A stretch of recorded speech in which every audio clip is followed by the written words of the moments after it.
Nous sommes une famille fortunée et tu t'es présenté à ta propre fête de fiançailles dans une robe bon marché? S'est moquée ma future belle-mère. Ma future belle-sœur s'est avancée, a déchiré ma robe et a craché.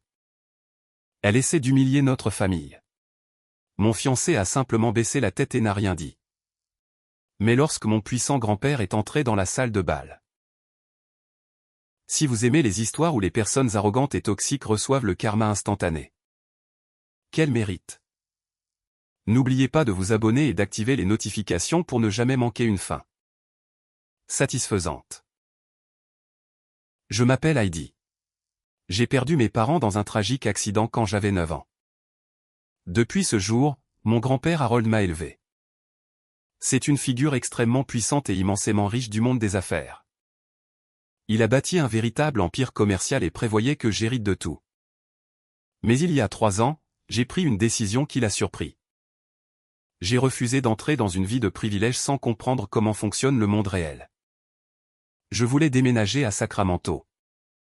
Louer un petit appartement pas cher et travailler dans un emploi ordinaire. Je devais apprendre la vraie valeur du travail acharné et de l'argent avant de reprendre son héritage. Je lui ai promis de ne pas utiliser le nom ni la fortune de notre famille pour résoudre mes problèmes. Mon grand-père a respecté mon indépendance. Il a accepté ma demande inhabituelle et a complètement caché ma véritable identité. J'ai laissé ma vie luxueuse derrière moi pour devenir une travailleuse ordinaire. Je croyais sincèrement que mener une vie humble me protégerait des gens superficiels et avides. Je ne m'attendais vraiment pas à ce que mon choix me mène tout droit à la nuit la plus humiliante de ma vie. Ma vie indépendante à Sacramento a commencé dans un studio minuscule et un travail de réceptionniste d'hôtel. Je conduisais une vieille Honda Civic cabossée au moteur bruyant et je faisais des horaires décalés. Épuisant dans un hôtel animé du centre-ville. Pour la première fois de ma vie, je devais faire un budget pour les courses. Calculer le loyer et compter mes pourboires pour payer l'essence. C'était physiquement épuisant, mais c'était incroyablement libérateur. J'aimais cet anonymat total. Personne ne me regardait en voyant la petite fille d'un milliardaire. Ils voyaient juste une fille travailleuse qui essayait de joindre les deux bouts. C'est exactement comme cela que j'ai rencontré mon fiancé, Sullivan. C'était un ingénieur logiciel qui assistait à un immense rassemblement d'entreprises technologiques. Organisé dans la grande salle de banquet de notre hôtel. Alors que les autres clients étaient bruyants, exigeants et hautains. Sullivan se démarquait complètement. Il était poli, s'exprimait doucement et possédait une attitude remarquablement douce. Lors d'une soirée particulièrement chaotique. Un client VIP frustré m'a crié dessus à cause d'une erreur de réservation. Sullivan s'est interposé calmement. M'a tendu une tasse de café et m'a offert un sourire rassurant jusqu'à ce que l'homme en colère s'éloigne. Nous avons commencé à discuter pendant ma pause et il m'a demandé mon numéro avant la fin de la nuit. Notre relation a rapidement fleuri. Sullivan était l'exact opposé des hommes impitoyables et arrogants que j'avais côtoyés dans le cercle d'affaires d'élite de mon grand-père. Il ne se vantait jamais de son salaire. Il m'écoutait attentivement quand je parlais. Se souvenait de mes plats à emporter préférés et s'assurait toujours que je rentrais chez moi en toute sécurité après mes services de nuit. Je croyais sincèrement avoir trouvé un havre de paix. Un homme qui valorisait le caractère plutôt que les comptes bancaires. Mais avec le recul, les signaux d'alarme ont toujours été là. J'ai simplement choisi de les ignorer. Sullivan était la définition même du fils à sa maman. Sa mère dictait son emploi du temps, ses choix quotidiens et son humeur générale. Cela a commencé par de petites interruptions persistantes. Nous étions au milieu d'un dîner d'anniversaire romantique. Et son téléphone se mettait à vibrer fort. L'écran affichait le nom de sa mère. Au lieu de couper le son, Sullivan posait immédiatement sa fourchette. S'excusait frénétiquement et prenait l'appel. Il passait 20 minutes à faire les 100 pas à l'extérieur du restaurant. Acquiesçant avec empressement à toutes les exigences qu'elle formulait, me laissant seul à table. Un soir, alors que nous étions assis dans mon petit salon. J'ai enfin exprimé mes inquiétudes grandissantes. Je l'ai regardé envoyer un texto à sa mère pour la 5e fois en une seule heure. Sullivan, ai-je dit en posant ma tasse de café sur la table. Tu parles constamment à ta mère. Est-ce qu'elle sait vraiment que j'existe? Et si elle n'aime pas? Le fait que je sois juste une réceptionniste d'hôtel qui vit au jour le jour? Il n'a pas levé les yeux de son écran immédiatement. Quand il l'a enfin fait, il a eu un rire nerveux et détaché. Il a tendu la main et a serré la mienne. Ma mère comprendra. Ne t'inquiète pas, a-t-il répondu doucement. Elle s'inquiète juste pour moi. Une fois qu'elle te connaîtra, elle verra à quel point tu es formidable. Laisse-moi simplement m'en occuper. Il disait toujours cela. Laisse-moi m'en occuper. Il évitait activement toute conversation profonde sur la dynamique de sa famille. Il détestait les conflits et aurait fait absolument n'importe quoi pour maintenir la paix. Surtout si cela signifiait garder sa mère heureuse. À l'époque, j'ai confondu son évitement extrême des conflits avec une nature paisible. Je pensais que son obéissance aveugle envers sa mère signifiait simplement qu'il était un homme attaché à la famille. Je n'avais aucune idée que son incapacité à se défendre allait finalement détruire notre relation. Malgré ces signaux d'alarme subtils, mon amour pour lui devenait plus fort. Il me donnait l'impression d'être ancré dans une réalité dont j'avais désespérément envie. 1 an plus tard, Sullivan m'a demandé en mariage. Il n'a pas organisé de flash mob extravagant ni loué de yacht de luxe. Au lieu de cela, il m'a emmené dans un parc calme donnant sur la rivière Sacramento au coucher du soleil. Nous avons marché le long de l'eau en parlant de nos projets d'avenir. Soudain, il s'est arrêté de marcher, a pris une profonde inspiration et a posé un genou à terre sur l'herbe. Il a sorti un petit écrin en velours contenant une modeste bague en diamant. Ses mains tremblaient légèrement lorsqu'il a levé les yeux vers moi. Il a promis de me protéger, de construire une vie simple et heureuse ensemble. Et de toujours rester à mes côtés. Les larmes m'ont monté aux yeux. C'était exactement le genre de moment sincère et sans prétention que j'avais toujours voulu. Je m'en fichais que la bague ait coûté une fraction de ce que mon grand-père dépensait pour un seul déjeuner d'affaires. Ce qui m'importait, c'était l'homme qui la tenait. J'ai dit oui, en passant mes bras autour de son cou. Je l'ai serré fort, fermement persuadé que mon identité secrète n'avait pas d'importance et que notre amour pouvait résister à n'importe quelle tempête. 1 semaine après avoir accepté sa demande, Sullivan m'a emmené chez sa famille pour me présenter officiellement à sa mère et à sa sœur. Nous nous sommes garés dans l'allée d'une grande maison de banlieue. La propriété arborait un aménagement paysager tapa à accent graveleuil et de grosses colonnes qui semblaient chercher désespérément à attirer l'attention. Sullivan a ouvert la porte d'entrée et m'a conduite dans un salon décoré de manière agressive avec des accents dorés et de faux lustres en cristal. C'est là que j'ai rencontré ma future belle-mère, Rita, et ma future belle-sœur, Sabrina. Rita portait une robe de designer rigide et un lourd collier de perles pour un simple dîner en famille. Elle m'a offert un sourire étriqué et travaillé. Sabrina se tenait à côté d'elle, un verre de vin en cristal à la main. La toute première chose que Sabrina a faite a été de me toiser de haut en bas. Ses yeux se sont directement posés sur mon sac à main. Lorsqu'elle a réalisé qu'il n'avait aucun logo de luxe reconnaissable, sa lèvre supérieure s'est retroussée en un bref mépris. Alors, Heidi a traîné Sabrina en faisant tourner son vin. Je t'ai vu arriver. C'est ta voiture qui est garée derrière ma Mercedes? Oui. Ai-je répondu calmement. C'est une vieille Honda Civic. Oh, a dit Sabrina. Elle a étiré la syllabe, la chargeant de pitié. Eh bien, elle te mène d'un point à un point B. J'imagine. Je ne pourrai jamais supporter l'entretien de ces véhicules vintage. Sullivan a ri nerveusement et m'a guidé vers la salle à manger. Rita avait préparé un repas élaboré avec de l'argenterie polie et des serviettes en tissu plié. Pendant les 20 premières minutes du repas, Rita a joué le rôle d'une hôtesse distinguée de la haute société. Elle s'est beaucoup vantée de ses adhésions à des clubs privés. de ces galas de charité et de la soi-disant entreprise de médias prospère de Sabrina. Je suis resté assise en silence, mangeant mon repas et opinant poliment de la tête. Puis Rita a tourné son regard perçant entièrement vers moi. Sullivan a mentionné que tu travaillais dans le centre-ville, Heidi? A dit Rita en croisant les mains sur la table. Dans quelle entreprise travailles-tu? Es-tu dans la finance ou le marketing? J'ai posé ma fourchette et j'ai croisé son regard. Je travaille en fait comme réceptionniste d'hôtel. Le tintement des couteaux et fourchettes s'est brusquement arrêté. Sabrina s'est figée, son verre de vin à mi-chemin de sa bouche. L'atmosphère chaleureuse et accueillante a disparu en un instant, remplacée par un froid suffocant. Rita m'a regardé comme si je venais d'annoncer une maladie contagieuse. Son sourire d'accueil travaillé s'est complètement dissous. Réceptionniste? A répété Rita d'un ton plat.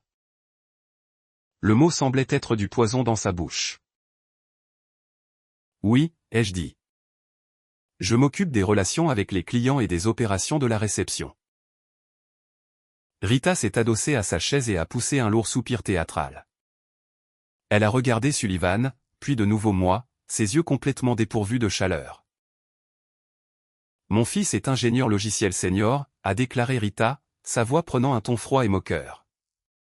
Il a une carrière très prometteuse et un cercle social d'élite. Il a besoin d'une femme du même acabit pour soutenir sa croissance.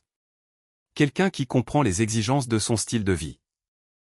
She paused, letting the silence stretch to answer her next word it hard as possible.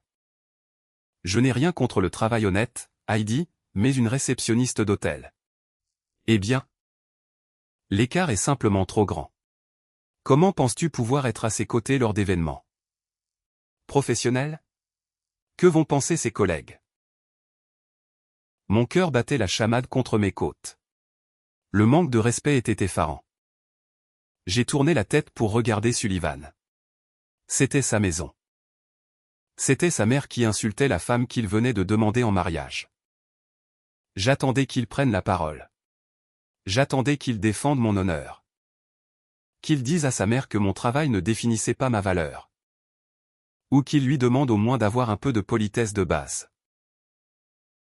Sullivan n'a absolument rien fait. Il fixait son assiette. Une rougeur sombre lui est montée au cou. Au lieu de confronter Rita, il a laissé échapper un rire faible et gêné. Alors, Sabrina, a balbutié Sullivan frénétiquement en changeant de sujet. Comment se passe la nouvelle campagne marketing de ton entreprise? Sabrina m'a adressé un sourire arrogant avant de se tourner pour répondre à son frère. Tout simplement comme ça, j'ai été écarté. La conversation s'est entièrement orientée vers les affaires de Sabrina. Je suis resté assise là, dans un silence stupéfait. L'homme qui avait promis de me protéger une semaine plus tôt n'arrivait même pas à trouver le courage de me défendre face à une remarque polie à une table de dîner. Le reste de la soirée s'est tiré en longueur dans une tension agonisante. J'ai fini mon repas machinalement, réalisant à quel point ma dignité importait peu dans cette maison. L'inconfort de ce dîner s'est rapidement aggravé lorsque Rita a organisé une réunion privée avec moi. Quelques jours plus tard, elle a choisi un café haut de gamme du centre-ville. Quand je suis arrivé, elle était déjà assise à siroter un espresso. Un épais dossier en carton posé sur la table. Elle ne s'est pas embarrassée de formules de politesse. Dès que je me suis assise, elle a fait glisser le dossier sur la surface en marbre. Lisa, a ordonné Rita d'un ton plat. J'ai ouvert le dossier. C'était un contrat de mariage rédigé par ses avocats. J'ai parcouru les pages et le jargon juridique était incroyablement froid et calculé. Il définissait une séparation complète des biens. En cas de divorce, je renoncerai à tous les droits à une pension alimentaire. Je serai seul responsable de mes propres dettes. Et je n'aurai absolument aucun droit sur les biens acquis par Sullivan pendant notre mariage. C'était un document blindé délibérément conçu pour s'assurer que je repartais avec absolument rien. J'ai ressenti une vive piqûre d'insulte, mais j'ai gardé mon calme. J'ai refermé le dossier et l'ai repoussé légèrement. C'est très complet. Cela protège mon fils, a répondu Rita en se penchant en avant avec un regard dur. Mais ce document ne couvre que les aspects légaux. Si tu veux vraiment épouser quelqu'un de notre famille, il y a une condition non écrite que tu dois accepter. Je l'ai regardé. En attendant, tu démissionneras de ce poste de réceptionniste bon marché immédiatement, a exigé Rita. Son ton ne laissait aucune place à la négociation. Avoir ma belle-fille qui travaille dans un emploi de service au SMIC est une honte totale pour notre rang social. Tu resteras à la maison. Tu géreras le foyer et tu te concentreras entièrement sur le soutien de la carrière de Sullivan. Tu ne nous afficheras pas en portant les bagages ou en répondant au téléphone pour des inconnus. L'audace d'une telle exigence m'a laissé complètement sans voix. Elle voulait que je renonce à mes droits financiers par écrit et que j'abandonne ma seule source de revenus indépendants dans la réalité. Elle essayait activement de me piéger dans un coin où je serais entièrement dépendante de la miséricorde de sa famille. J'ai posé fermement ma main sur le dossier et l'ai repoussé de l'autre côté de la table. Je ne signerai pas ça, ai-je dit clairement. Et je ne quitterai certainement pas mon travail. Les yeux de Rita se sont plissés en fentes acérées. Pardon ? Le mariage est un partenariat d'égaux, pas une acquisition d'entreprise. Ai-je déclaré en tenant bon. Je ne veux pas de l'argent de votre fils. Je peux me subvenir à moi-même. Mais je refuse de signer un contrat qui me traite comme une charge financière. Et je ne renoncerai pas à mon indépendance juste pour protéger votre image sociale fragile. Si Sullivan veut m'épouser, il m'épouse tout entière, y compris ma carrière. Rita a tapé violemment sa tasse de café sur la table. Espèce de petite insolente. Tu es juste énervé parce que tu ne peux pas capter notre fortune. Nous verrons ce que Sullivan a à dire sur ton entêtement. Elle a attrapé son sac à main et est sortie en trombe. Ce soir-là, j'ai attendu Sullivan dans mon appartement. Dès qu'il a franchi la porte, je l'ai confronté. J'ai exigé de savoir pourquoi il avait laissé sa mère me piéger avec un contrat agressivement injuste et un ultimatum pour ruiner ma carrière. Au lieu de valider ma colère ou de me défendre, Sullivan a poussé un long soupir d'épuisement. Il s'est frotté les tempes, a posé sa mallette et s'est effondré sur le canapé. Heidi ? S'il te plaît ? A gémi Sullivan. Pourquoi dois-tu toujours tout rendre si compliqué ? Je me suis figé. C'est moi qui rends les choses difficiles ? Elle m'a demandé de renoncer à tous mes droits et de quitter mon travail. Elle m'a traité comme une criminelle qui essaie de te voler. Ce n'est qu'un morceau de papier, a soutenu Sullivan en refusant de croiser mon regard furieux. Ma mère s'inquiète. C'est juste sa façon de fonctionner.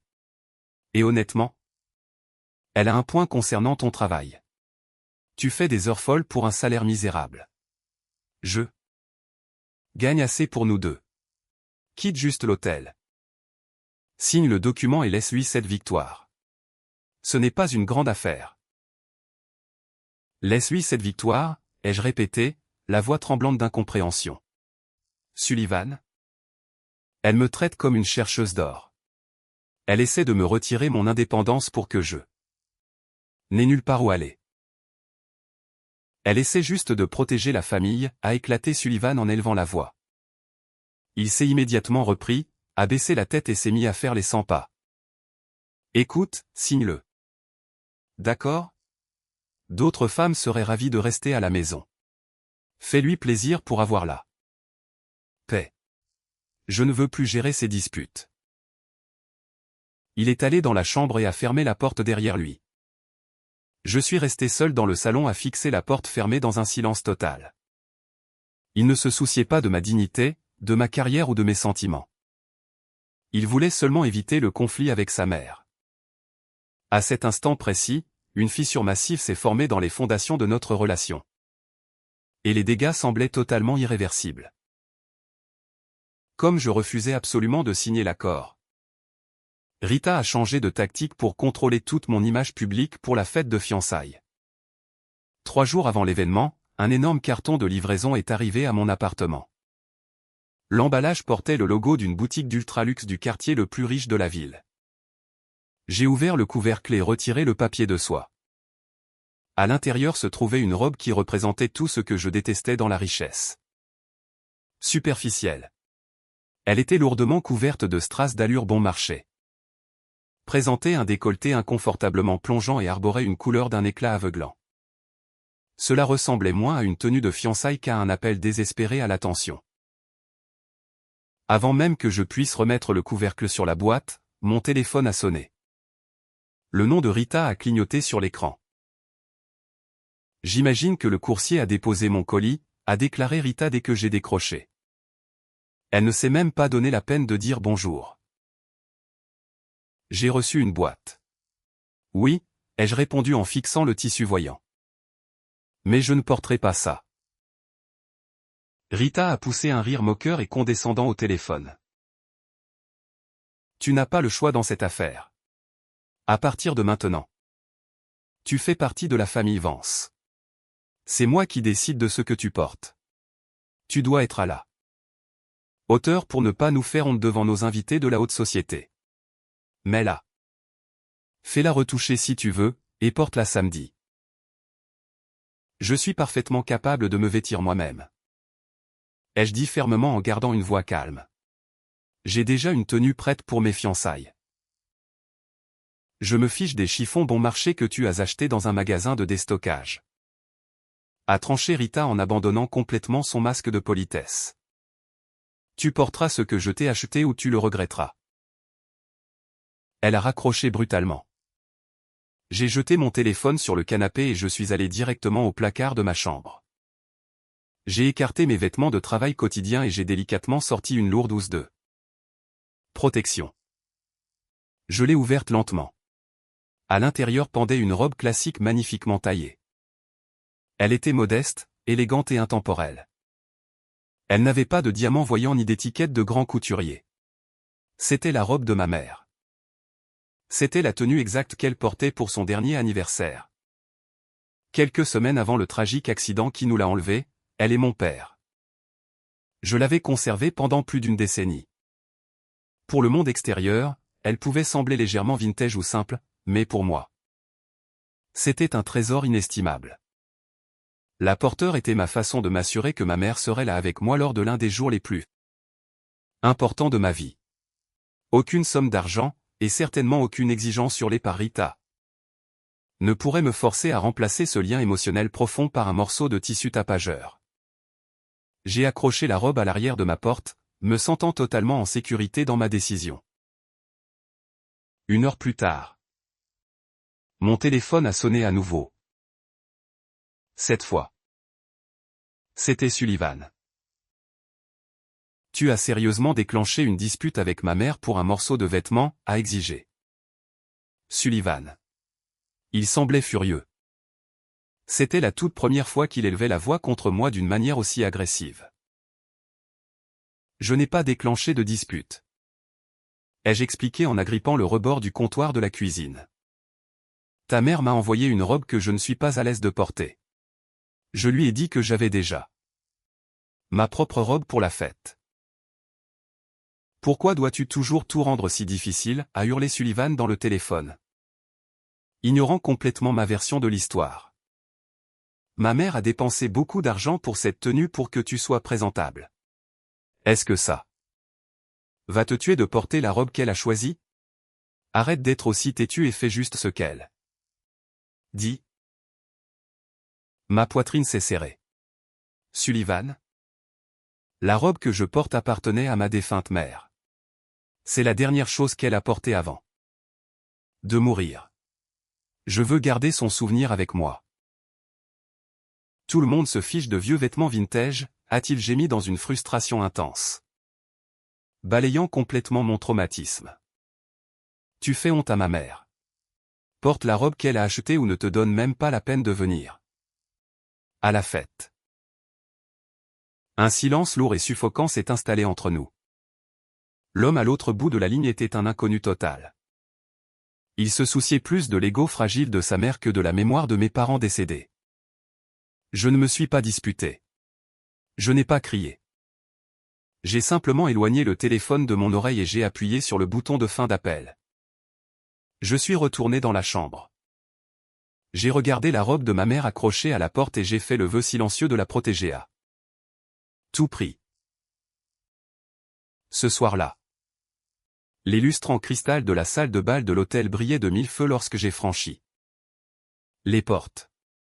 J'ai gardé la tête haute, vêtue de la robe vintage de ma mère.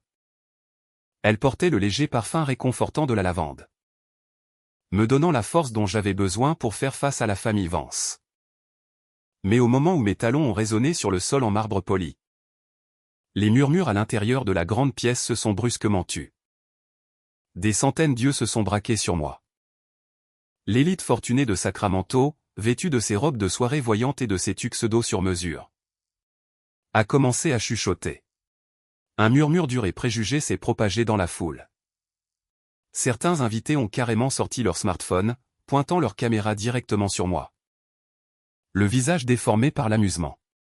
J'ai entendu des rires moqueurs dispersés, des halètements cruels et le bruit distinct des déclencheurs d'appareils photo qui crépitaient en rafale. Ils enregistraient mon entrée comme si j'étais une sorte de spectacle de cirque pathétique. Avant même que je puisse analyser cet environnement hostile, Rita s'est frayé un chemin de manière agressive à l'avant de la foule. Son visage était déformé par une rage pure, abandonnant complètement sa grâce habituelle de la haute société. Elle ne se souciait pas de baisser la voix ou de maintenir une apparence polie. Elle voulait un public. « Qu'est-ce que cela signifie ?» a crié Rita, sa voix stridente résonnant sous les hauts plafonds. « Je t'ai explicitement dit quoi porter ce soir. Nous sommes une famille fortunée et tu t'es présenté à ta propre fête de fiançailles dans une robe bon marché. » Je suis resté ferme, serrant mon petit sac à main, refusant de la laisser m'intimider. Rita, c'est la robe de ma mère. Elle représente tout pour moi. Je ne me changerai pas.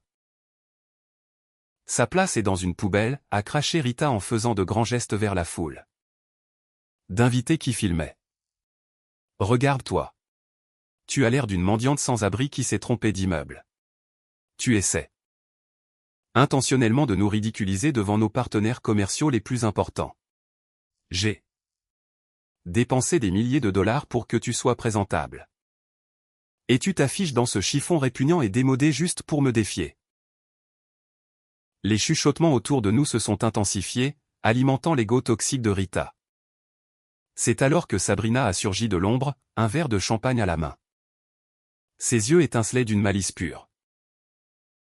Elle essaie d'humilier notre famille, a hurlé Sabrina, s'assurant que chaque invité tout au fond de la pièce l'entende clairement. Elle veut que tout le monde pense que nous ne prenons pas soin d'elle. C'est juste une chercheuse d'or pathétique qui fait une crise de colère. Sabrina a réduit la distance entre nous en deux grandes enjambées agressives. Elle n'a pas seulement crié. Elle s'est physiquement jetée sur moi. Elle a tendu la main et a violemment agrippé le tissu de mon épaule droite. Enlève ça, a sifflé Sabrina en tirant sur le tissu de toutes ses forces. Arrête, ai-je octé en essayant de me dégager de sa prise. Mais Sabrina a tiré encore plus fort. Un bruit de déchirement écœurant a résonné nettement dans la salle de bal silencieuse. La dentelle délicate de mon épaule droite. La pièce exacte de dentelle que ma mère avait soigneusement cousue à la main quelques jours avant de mourir, s'est complètement déchiré. Le tissu a cédé totalement, laissant mon épaule nue exposée à l'air froid. Et le précieux souvenir définitivement ruiné au-delà de toute réparation. Un halètement collectif a émergé de la foule. Les flashs ont crépité aveuglément alors que les gens enregistraient l'agression.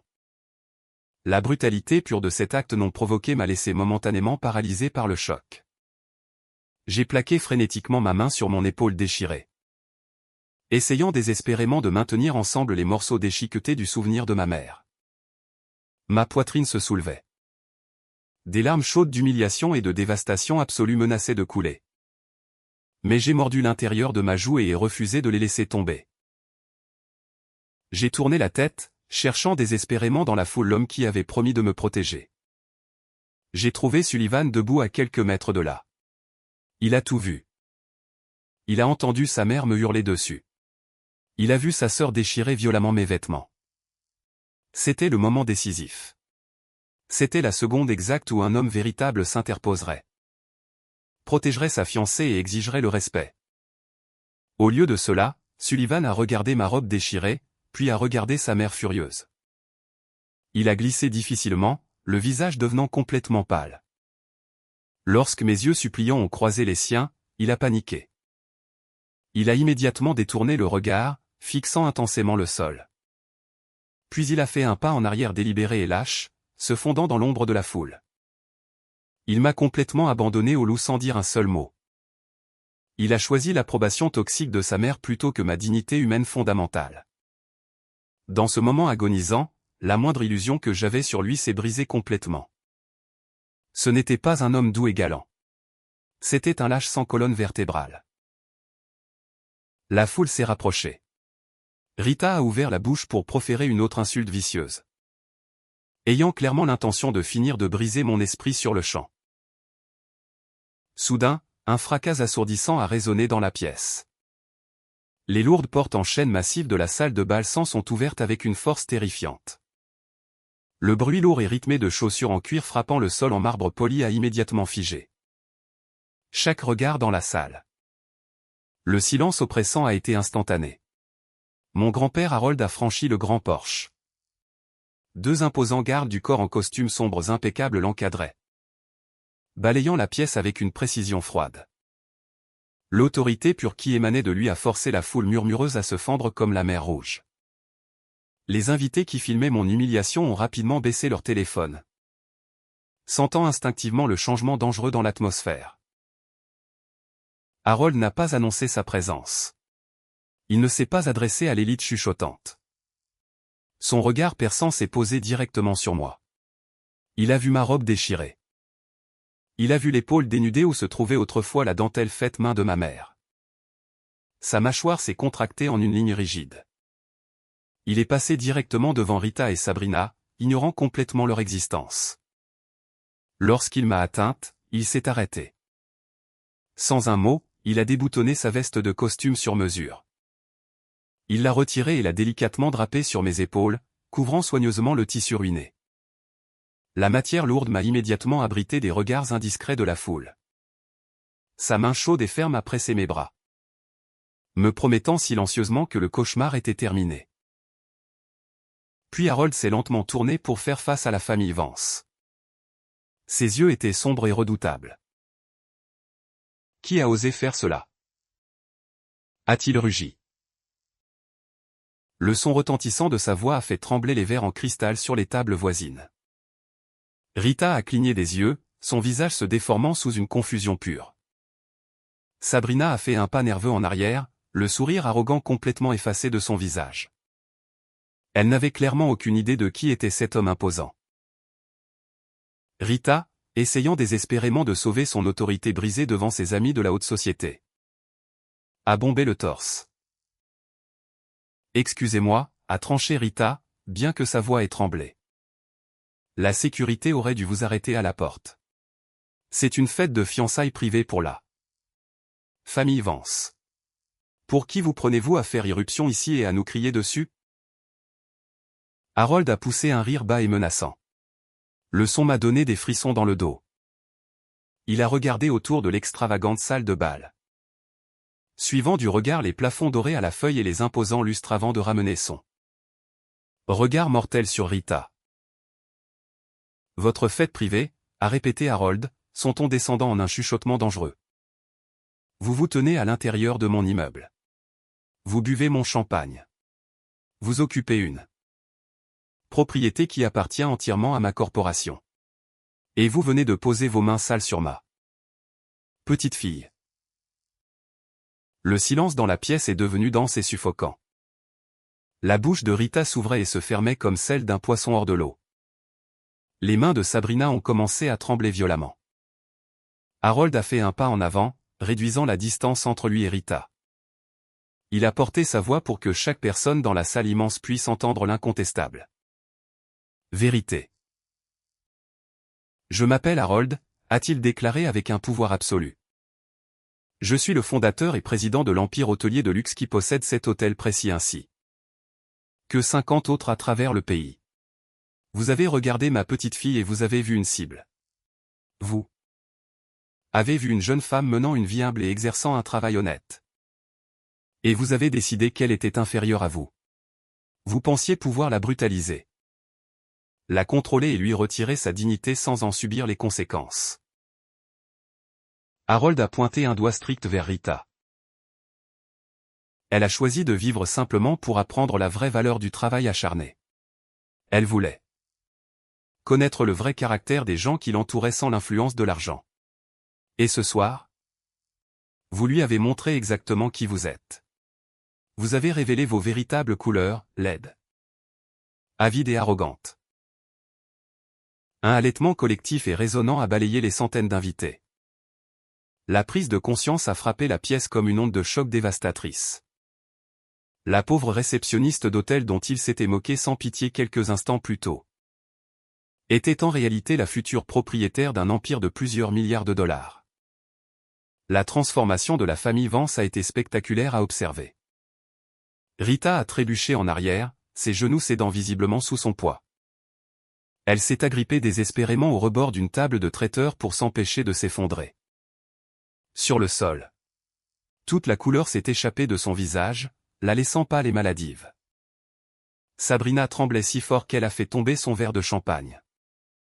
Il s'est brisé contre le sol en marbre, mais personne n'a bougé. Elle fixait ses propres mains avec une horreur pure et sans mélange, réalisant enfin l'ampleur catastrophique de ses actes. Elle venait d'agresser physiquement l'héritière d'un milliardaire au beau milieu de son propre hôtel. Sullivan, qui s'était lâchement retiré dans l'ombre au moment où j'avais le plus besoin de lui, s'est soudainement frayé un chemin vers l'avant. Ses yeux étaient grands ouverts de panique. La réalité qu'il venait de laisser sa mère et sa sœur détruire publiquement sa relation avec une héritière milliardaire le déchirait visiblement. Il a ouvert la bouche, levant les mains dans un geste d'excuse pathétique. Mais Harold l'a réduit au silence d'un seul regard tranchant. La terreur absolue émanant de la famille Vance était assourdissante. L'atmosphère suffocante était si lourde que les halètements tremblants de Sabrina résonnaient clairement à travers la salle de bal silencieuse. Harold n'a pas perdu une seconde de plus face à leur choc. Il s'est légèrement tourné, levant une seule main. Le directeur général de l'hôtel, qui se tenait nerveusement près de l'entrée, s'est immédiatement précipité vers l'avant, tenant une tablette numérique. « Monsieur le Président », a dit le directeur en s'inclinant respectueusement. « Révoquez immédiatement les cartes de membres VIP de la famille Vance », a ordonné Harold. La voix froide et purement transactionnelle. Ils sont bannis définitivement de cette propriété et de toutes les filiales. Contactez le service juridique dès la première heure lundi matin. Je veux une révision complète de tous les contrats de fournisseurs. Trouvez les clauses de résiliation pour l'entreprise de médias de Sabrina Vance et rompez tous les liens commerciaux. Nous ne renouvelons pas de contrat avec des risques de violence morale ou physique. Sabrina a poussé un gémissement haut et pathétique. Son entreprise croulait déjà sous des dettes massives. Perdre un client d'affaires comme notre empire garantirait sa faillite immédiate et très publique. De plus, a ajouté Harold en regardant directement Rita. Annulez toutes les réductions accordées pour la soirée. Facturez leurs 5% des coûts de la salle et du traiteur. S'il ne paie pas la facture d'ici demain après-midi, envoyez-la directement au service de recouvrement. Harold s'est ensuite approché de Sabrina, les yeux complètement dépourvus de merci. Et estimez-vous incroyablement heureuse que je n'appelle pas la police immédiatement. Déchirer les vêtements d'une personne constitue des voies de fait et une destruction intentionnelle de biens.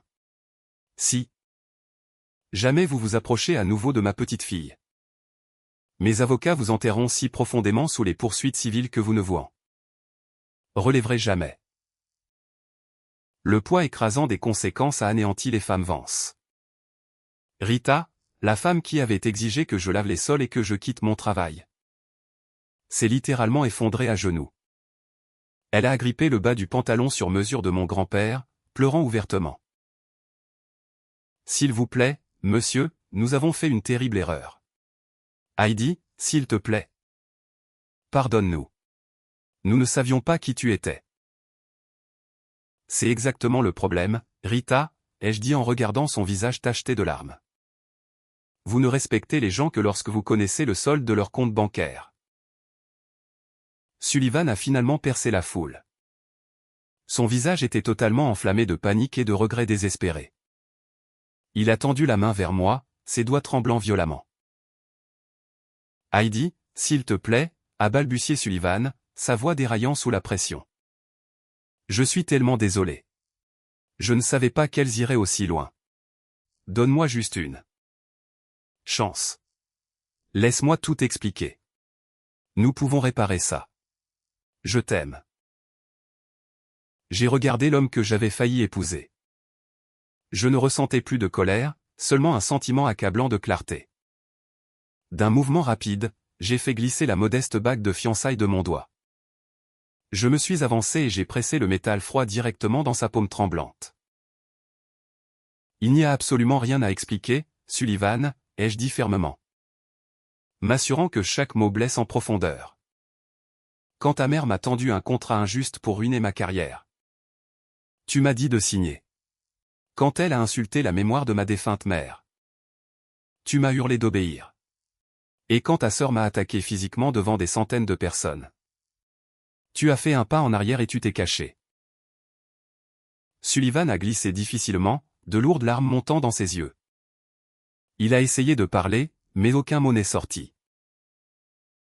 Ce dont j'ai besoin, c'est d'un homme qui ose se tenir à mes côtés pendant la tempête. Ai-je continué, ma voix résonnant clairement dans la pièce silencieuse. Je n'ai pas besoin d'un lâche qui ne trouve son courage que lorsqu'il réalise qui est mon grand-père. Nous avons complètement terminé. J'ai tourné le dos à Sullivan pour toujours. J'ai glissé mon bras sous celui de mon grand-père. Ensemble, nous sommes sortis de la grande salle de bal, laissant la famille Vance faire face seule à sa ruine financière et à sa honte publique. Les lourdes portes en chaîne se sont refermées derrière nous, fermant définitivement la porte à leurs excuses pathétiques. La vie teste toujours les personnes qui vous entourent. Ne jugez jamais quelqu'un sur son titre de poste ou son compte bancaire. Le caractère se révèle par la façon dont les gens traitent ceux dont ils pensent qu'ils n'ont rien à leur offrir. Chérissez toujours ceux qui se tiennent fièrement à vos côtés pendant la tempête. Car ce sont les seuls qui méritent d'être là quand le soleil brille. Merci à tous d'avoir écouté mon histoire jusqu'au bout. Qu'auriez-vous fait à ma place? Auriez-vous porté plainte contre la sœur? Faites-le moi savoir dans les commentaires ci-dessous et je vous retrouve dans la prochaine vidéo.